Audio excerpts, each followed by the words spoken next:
Hello everyone, कैसे हो आप सब। एक बार पुनः स्वागत है आप सभी का हमारे अपने YouTube channel Shiv coaching classes पर। उम्मीद करते हैं आप सभी मस्त होंगे, बेहतर होंगे, आप सभी की पढ़ाई भी अच्छे से चल रही होगी। आज की इस वीडियो में देखेंगे क्लास 12 बायोलॉजी एनसीईआरटी चैप्टर 3 हमारा चल रहा है जनन स्वास्थ्य, जिसमें आज का एक इंपॉर्टेंट टॉपिक है जिसमें हम देखेंगे टेस्ट ट्यूब बेबी क्या होती है, इसके अलावा गिफ्ट और जिफ्ट क्या होते हैं। स्पेशली ये जो होते हैं ART होते हैं, यानी कि सहायक जनन तकनीकें होती है। तो कुछ सहायक जनन तकनीकों के बारे में आज की इस वीडियो में हम देखेंगे। सहायक जनन तकनीकों को हम शॉर्टकट में क्या बोलते हैं, ART। क्या बोलते हैं इनको हम, ART।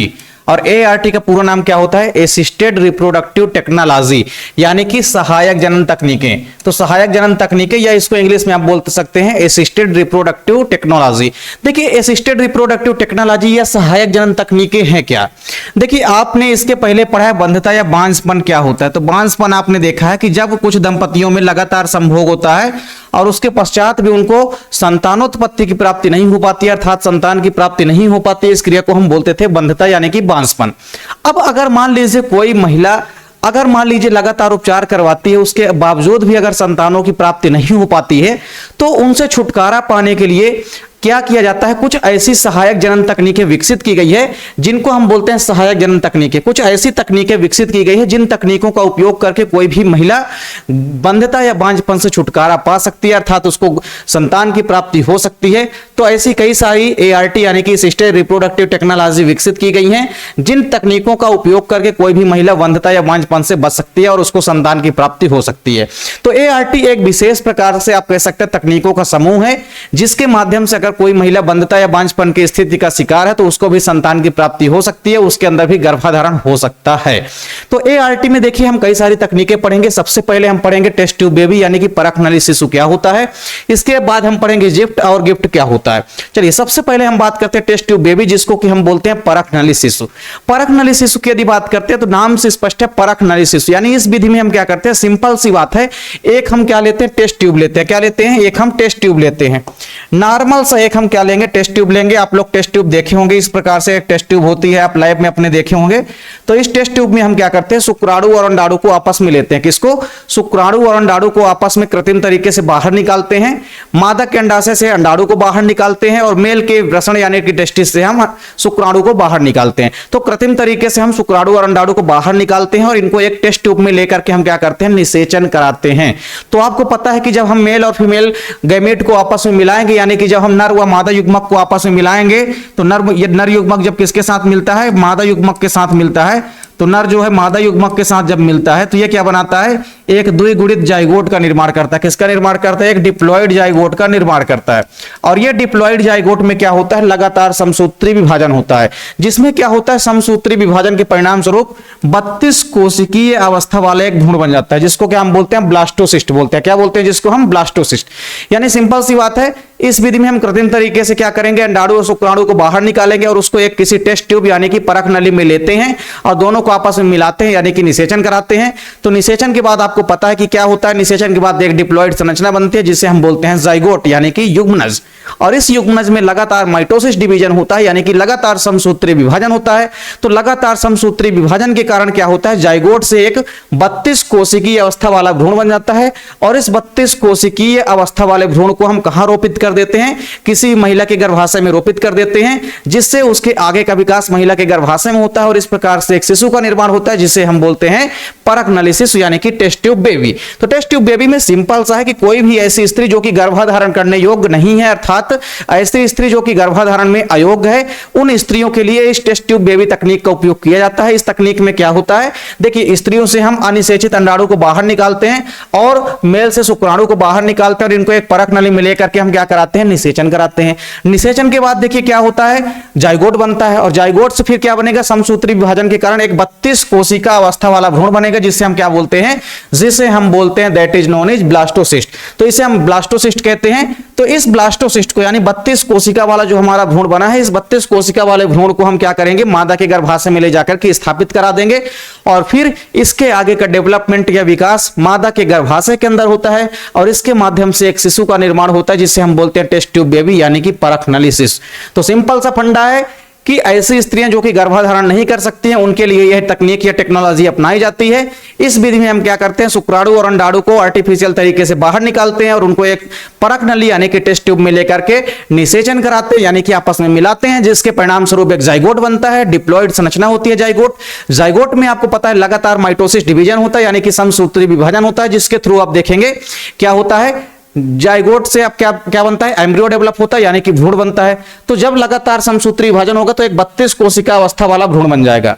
मतलब जब तक भ्रूण 32 कोशिका अवस्था वाला नहीं बन जाएगा तब तक ये टेस्ट ट्यूब के अंदर ही रहेगा, और जैसे ही 32 कोशिकीय अवस्था वाला भ्रूण या एम्ब्रियो डेवलपमेंट हो जाएगा, यानी कि ब्लास्टोसिस्ट का फॉर्मेशन हो जाएगा, फिर इस ब्लास्टोसिस्ट को हम उस महिला के गर्भाशय में स्थानांतरित कर देते हैं और इसके आगे का डेवलपमेंट महिला के गर्भाशय में होता है, जिसके थ्रू एक शिशु का जन्म होता है जिसे हम बोलते हैं परख नली शिशु, या एक बेबी का जन्म होता है जिसे हम बोलते हैं टेस्ट ट्यूब बेबी। सिंपल सी कहानी है, इसका आप स्क्रीनशॉट ले सकते हैं। अगर हम बात करें संसार का सबसे पहला परख नली शिशु, तो आपको याद रखना है उसका नाम क्या था, लुइस ब्राउन। यह एक फीमेल थी, यानी कि एक लड़की थी, जो कि सबसे पहले 25 जुलाई 1978 में सबसे पहले ब्रिटेन में इसका जन्म हुआ था। मतलब सबसे पहले जो टेस्ट ट्यूब बेबी है ये 25 जुलाई 1978 में ब्रिटेन में इसका जन्म हुआ, जिसका नाम क्या था, लुइस ब्राउन था। और टेस्ट ट्यूब बेबी तकनीक के ऊपर अगर सबसे पहले किसी ने खोज किया, या आप ये कह सकते हैं कि सबसे ज्यादा किसी ने वर्क किया, तो उनका नाम क्या था, स्टेप्टो एवं एडवर्ड। ये दोनों साइंटिस्ट का नाम आपको याद रखना है। इन्हीं वैज्ञानिकों ने इस टेस्ट ट्यूब तकनीक को विकसित करने में सबसे अहम भूमिका निभाई है। तो सिंपल सी तकनीक है जिसको आपको याद रखना है। ऐसी स्त्रियां जो कि गर्भाधारण करने में योग्य नहीं होती हैं उनके अंदर इस विधि को अपनाया जाता है। इसमें हम शुक्राणु और अंडाणु को बाहर कृत्रिम तरीके से निकाल लेते हैं और उसको एक टेस्ट ट्यूब में यानी कि परख नली में लेकर के निषेचन कराते हैं, और निषेचन से फिर जाइगोट बन जाएगा, और फिर जाइगोट से 32 कोशिका वाला भ्रूण बन जाता है। और इस 32 कोशिका वाले भ्रूण को यानी जो ब्लास्टोसिस्ट होता है इसको हम महिला के फिर गर्भाशय में स्थानांतरित कर देते हैं, और इसके आगे का विकास जो है भ्रूण में होता है, आगे का विकास गर्भाशय में होता है, और फिर इससे एक शिशु का निर्माण होता है जिसे हम बोलते हैं टेस्ट ट्यूब बेबी यानी कि परख नली शिशु। सिंपल सी कहानी है, सिंपल सा क्वेश्चन है, लेकिन आपके एग्जाम के लिए काफी पॉइंट ऑफ अब आपके एग्जाम के पॉइंट ऑफ व्यू से काफी इंपॉर्टेंट है, क्योंकि हर बार आपके एग्जाम में लगभग ये क्वेश्चन पूछा जाता है। तो आप इसका स्क्रीनशॉट भी ले सकते हैं आसानी से। इसके बाद दो छोटे छोटे क्वेश्चन है, एक है हमारा जिफ्ट और दूसरा है गिफ्ट। दोनों के फुल फॉर्म में बस एक वर्ड का फर्क है। जिफ्ट की यदि हम पूरा नाम देखें तो क्या होता है, जिफ्ट का पूरा नाम क्या होता है, जाइगोट। क्या होता है, जिफ्ट का पूरा नाम होता है जाइगोट इंट्राफैलोपियन ट्रांसफर। क्या होता है, जाइगोट इंट्राफैलोपियन ट्रांसफर, जाइगोट इंट्राफैलोपियन ट्रांसफर। ये होता है किसका पूरा नाम, ये होता है जिफ्ट का पूरा नाम। तो क्या होता है, जिफ्ट का पूरा नाम जाइगोट इंट्राफैलोपियन ट्रांसफर, ये होता है इसका पूरा नाम ट्रांसफर। तो ये हो गया जाइगोट, जिफ्ट का पूरा नाम जेड फॉर क्या हो गया यहाँ पे आपका जाइगोट हो गया। तो जाइगोट इंट्राफैलोपियन ट्रांसफर हो गया, ये किसका पूरा नाम, जिफ्ट का पूरा नाम। तो सबसे पहले तो आपको फुल फॉर्म पता होना चाहिए, क्योंकि आपके एग्जाम में फुल फॉर्म भी पूछे जाते हैं। अब इस विधि को समझते हैं, सिंपल सी मेथड, बस एक लाइन की परिभाषा है, डेफिनेशन है, जिसको आपको कंप्लीट कर लेनी है। होता क्या है, देखिए क्या होता है, इस तकनीक में हम क्या करते हैं कि कृत्रिम तरीके से निषेचन कराते हैं, और कृत्रिम निषेचन के द्वारा हम सुविकसित युग्मनज यानी कि जाइगोट को डेवलप करते हैं, और उसको हम एक दिन के पश्चात स्त्री की फैलोपियन नलिका में स्थानांतरित करवा देते हैं, और इस प्रकार से गर्भाधारण करवाया जाता है। सिंपल सी बात है कि हम शुक्राणु और अंडाणु को बाहर निकालेंगे, और इसको बाहर किसी पात्र में हम क्या करा देंगे, आपस में शुक्राणु और अंडाणु को निषेचित करा देंगे, और निषेचन के परिणाम स्वरूप जाइगोट बन जाएगा। और जाइगोट बनने के एक दिन बाद हम उस जाइगोट को कहां स्थानांतरित कर देंगे, किसी ही महिला के फैलोपियन ट्यूब में स्थानांतरित कर देंगे, क्योंकि इसका नाम ही है फैलोपियन ट्रांसफर, मतलब फैलोपियन ट्यूब में हम इसको ट्रांसफर कर देंगे। सिंपल सी कहानी है।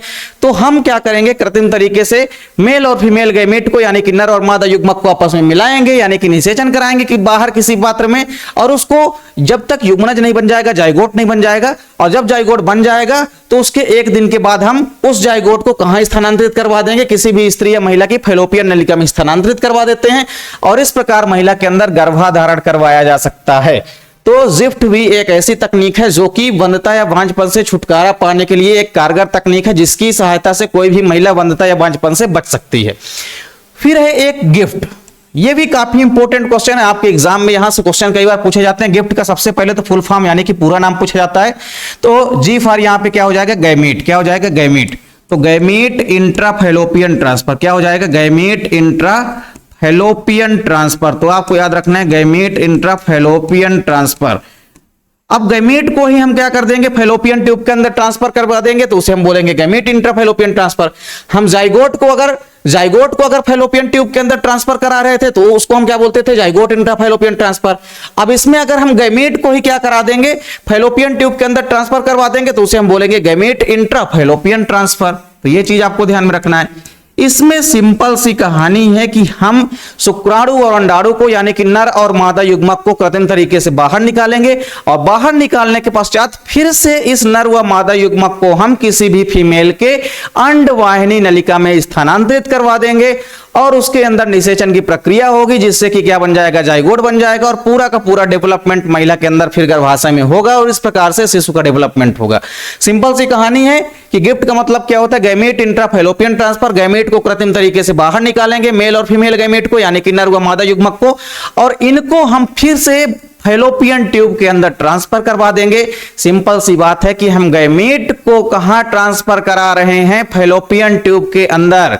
तो कृत्रिम तरीके से हमने शुक्राणु और अंडाणु को बाहर निकाला और बाहर निकालने के बाद शुक्राणु और अंडाणु को दोनों को हमने क्या कर दिया, फिर से फैलोपियन ट्यूब के अंदर ट्रांसफर करवा दिया, जिससे क्या होगा, जिससे भैया बनेगा आपका क्या, जाइगोट बनेगा और फिर पूरा का पूरा डेवलपमेंट होगा शिशु का।